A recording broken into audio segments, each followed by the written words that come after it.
What it do, guys? It's your boy Quayboy, that's QUABOY, and you are back to Spaz to Riches. And today we're gonna be doing a reaction video on 8 things you probably didn't know about NASCAR. Now, I doing this video one because it was suggested, and two because I don't know a lot about NASCAR, and I was asking some questions. And this right here should give me some insight so I can know when I do these videos about stuff like that. All right, so we're gonna go ahead and dive on into that. Go ahead and smash that like button right now so you ain't even got to worry about it later. And if you're not subscribed, go ahead and subscribe too. Let's do it.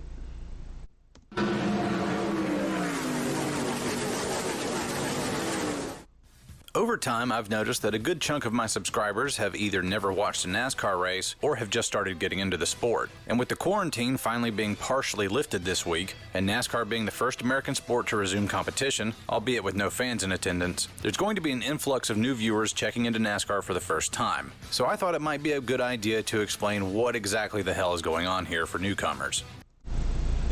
Off the rip, boring narration that I really didn't care nothing about. Just go ahead into the wrecks and stuff like that and let me know what's going on. NASCAR is actually a lot like baseball or golf. The more you know about it, the more interesting it becomes. But the less you know about it, the more ridiculous it seems. So with information at a premium, here are 8 things. That is not facts. Golf, the more I knew about that and the less I knew about it, I thought the same exact thing. Boring. Baseball, the more I knew about it and the less I knew about it, I thought something completely different. You just hitting the ball with a stick, but that could be fun. Things that you probably didn't know about NASCAR. First off, NASCAR was started by state and federal criminals. Although NASCAR's founder Bill France was never a rum runner himself, NASCAR's early rosters from the late 40s and early 50s were filled with convicts and guys who just never got caught. Before and after Prohibition, intoxicating spirits were banned outright in several states in the Southeast. So enterprising young men throughout the South souped up their hot rods so they could outrun the cops when they were on one of their nightly runs. This turned into a history lesson really quick because I already knew this part. History in school. I paid attention a little bit. Not a lot. A little bit.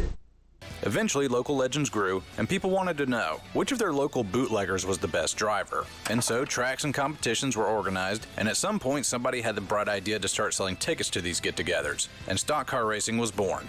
Bill France, a Daytona Beach resident and businessman, as well as a former race car driver himself, saw the growing interest and established the National Association for Stock Car Auto Racing, NASCAR, and the rest was history.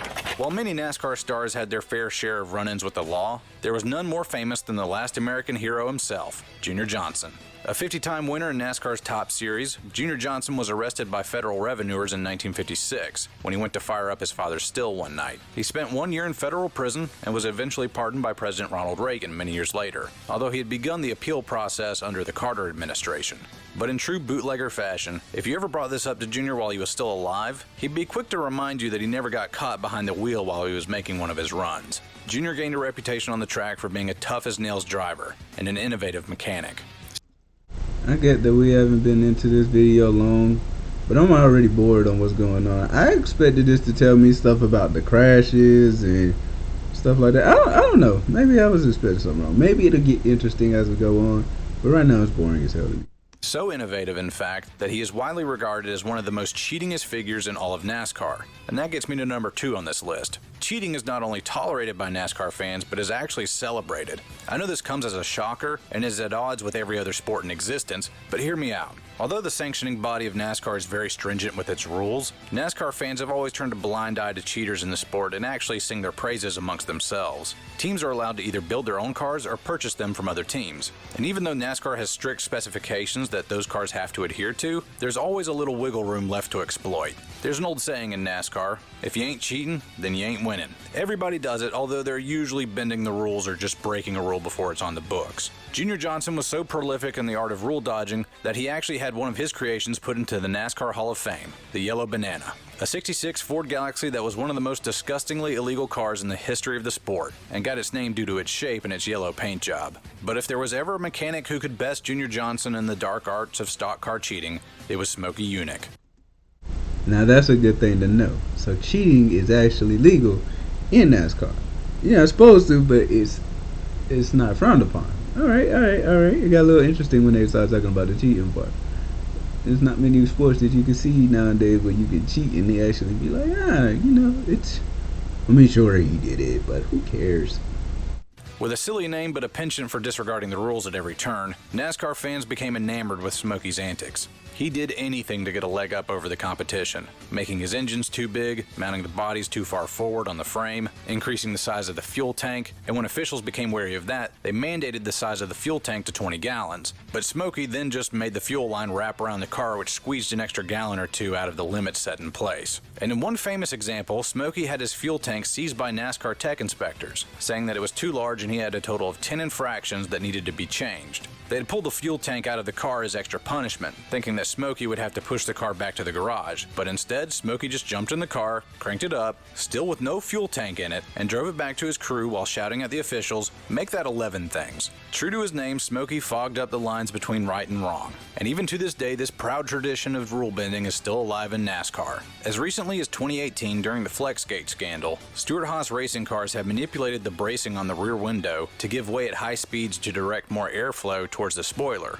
an exploit famously found out by NASCAR Reddit. Being as there was no rule in place to break at the time, NASCAR let the wins by Stewart-Haas stand, but said that anything of the like found going forward would be dealt with harshly, as teams found out the hard way later. The Stewart-Haas team of cars beat the law at the time, but that actually leads to the question, wait, there are teams in NASCAR? Well, yeah, number 3, NASCAR is a team sport. One team owner might expand his stable from 1 car to include 2, 3, or even 4 cars, the maximum allowable as of right now. Piloted by different drivers with different crew chiefs who prepare the cars, these teams share information and discoveries, but still prepare their cars independently according to the preferences of the drivers. Sometimes this leads to friendly and not so friendly competition in-house, which may or may not have beneficial effects on the teams. It's all dependent on the chemistry of the people involved. So the owner of the entire operation has to manage his personnel accordingly. Just as important as the team of mechanics are the pit crew members, who service the car during the actual race. These fearless men plucked from the rosters of professional and collegiate athletic programs, braved the chaos of pit road and changed tires and put new fuel in the car, all while making adjustments and repairs as dozens of other cars and teams are all doing the same thing on pit lane.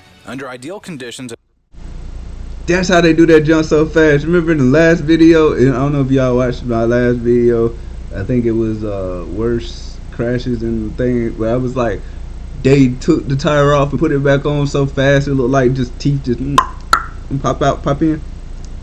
I just seen how they did it. And that gas line thing, that jump was smart.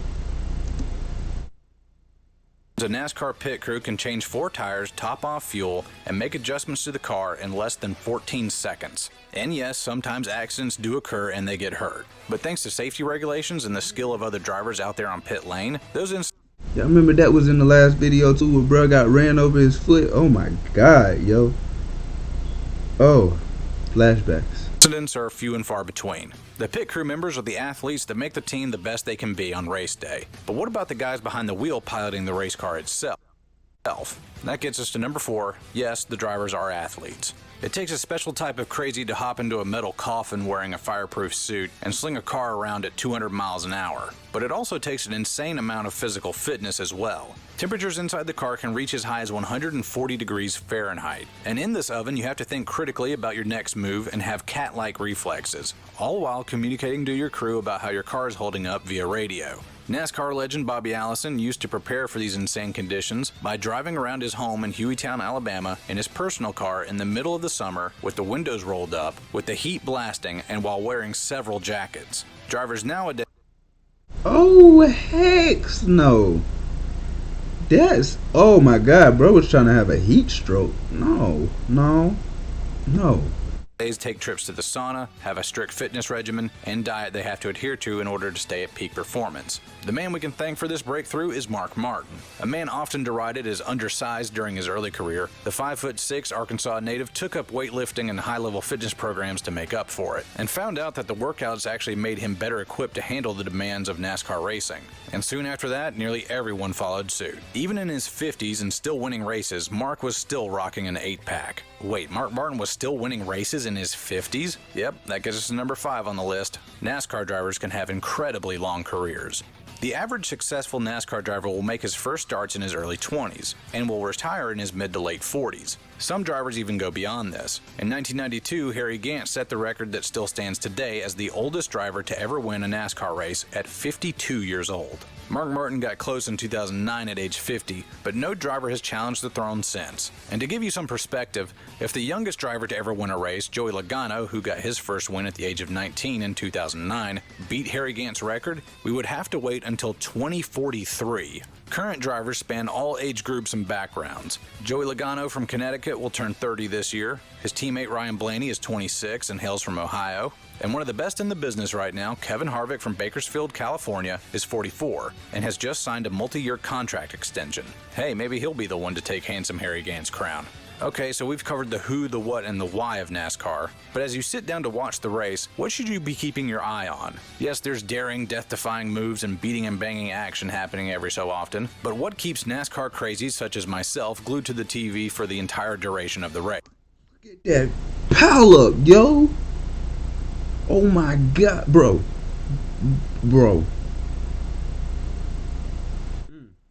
Number 6, it's all about strategy. Most NASCAR races are between 400 and 500 miles long. And as you probably guessed, you have to stop for tires and fuel along the way. But when do you do it? Your tires will wear out faster the harder you push them. So do you just take it easy and make up time in the long run? Or do you push it now and end up losing time as the race goes on? You need to make it to the front in order to win, but when and how you do this matters in the grand scheme of things. Helping the driver and the crew work this out and masterminding the whole plan is the crew chief. He oversees the whole operation and decides what adjustments to make to the car according to the driver's inputs over the radio. He also makes suggestions to the driver on how hard to push the envelope. Some drivers like their crew chief to handle the mental heavy lifting. Others prefer to run at their own pace and just let the crew chief worry about adjustments. Either way, pairing the right drivers with the right crew chief is crucial to ending up in victory lane at the end of the day. But there's one other guy in this conversation that we haven't talked about yet, the spotter. That gets us to number 7. Drivers can't actually see that much inside of their cars. Due to safety regulations, drivers are pretty much bolted into their seats and their head movement is very limited. So to help with this, drivers have spotters that communicate with them constantly, telling them where the other cars are out on the track, if there's a wreck up ahead, or what the leader is up to. Oh, so that's why they don't stop? Because they can't see. Oh, see, now it's getting interesting. Alright, bet. Because I was wondering why they don't. Alright, bet. Crew members perched high atop the press box are usually family members of the driver or former drivers themselves, who are handpicked based on their ability to communicate effectively with the driver. On those crazy double file restarts, the information spotters provide is understandably extremely important. In the early days before radio communications were widely available, lots of fatalities and injuries were caused simply because drivers didn't know what was happening up ahead. And as you probably expected, anytime a car is on the track, it is required by rule that the driver has a spotter up on the spotter stand to give him an extra set of eyes in the sky. Veteran drivers usually only have essential communications with their spotter and crew chief, as they can almost read each other's minds. However, newer drivers typically have a lot more radio traffic, as the spotter kind of doubles as a cheerleader and guide. And here's the coolest part about all this radio chatter: you can actually listen in. Using various apps on NASCAR.com or by renting a scanner at the track itself, you can pick a driver and listen in on all the back and forth action for yourself. And yes, sometimes the teams listen in on each other to see what kind of strategies they're cooking up, so don't be surprised if they start talking in code. That's that cheating stuff that they be talking about. See, I'm smart. I figured it out. I would have did the same thing, but then they talking in code, so then I'd be sitting there like... But fair warning, these are grown men in a high-stress environment. Sometimes they say things that aren't exactly PG rated, so think twice about having your kids join in. Some tracks, though, are so massive that they require multiple spotters in different locations to help out the driver. And that gets us finally to number 8. NASCAR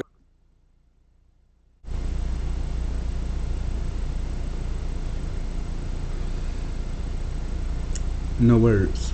Goes to a lot of very different racetracks, and yes, we even make a few right-hand turns. Every driver in the series has to have a mastery of different disciplines in racing. Whether we're talking about the 2-mile and up super speedways, the half-mile short tracks, or the twisting and turning road courses, by the end of the 36 race schedule, every driver will have been put through a gauntlet of demanding venues. Tracks come in all shapes and sizes, and some of the lower divisions, NASCAR's minor leagues, even race on dirt. These circuits dot the U.S. landscape, from major markets like Atlanta and Las Vegas to small towns tucked away in the southeast like Bristol and Martinsville, and everywhere in between. There are no away games, so to speak, in NASCAR, but with the vast majority of teams being located in North Carolina, having to pinball across the U.S. is a demanding effort in its own right, as hauler drivers will work around the clock driving a garage on wheels to and from each racetrack during the year. The crews and drivers will fly out to the track a few days before the race and spend hours running practice laps until they're finally happy with the car and move on to qualifying time trials to set the field, where the fastest driver starts at the front, also known as the pole position. Well, that about wraps it all up. 8 things you might not have known about NASCAR. Hopefully this video has shed some light on this weird traditionally southern motorsport and given you a greater appreciation of these cars going around in... How is that fair? The fastest car starts at the front? I thought they just start. Like, I thought they was all like in a line or something. Well, I know it's stupid because of the simple fact of how many cars is on the track, but I don't know how big the track is actually. So, you shut up. But, they put the fastest in the front. Shouldn't the slowest get a head start? differently shaped circles at unreasonably fast speeds. Well,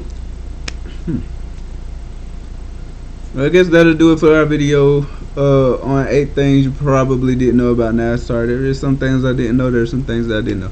Like in the beginning, I knew that stuff about the how it got started and stuff like that. Like I said, I paid attention in history class. I sort of paid attention in history class. Let me stop lying.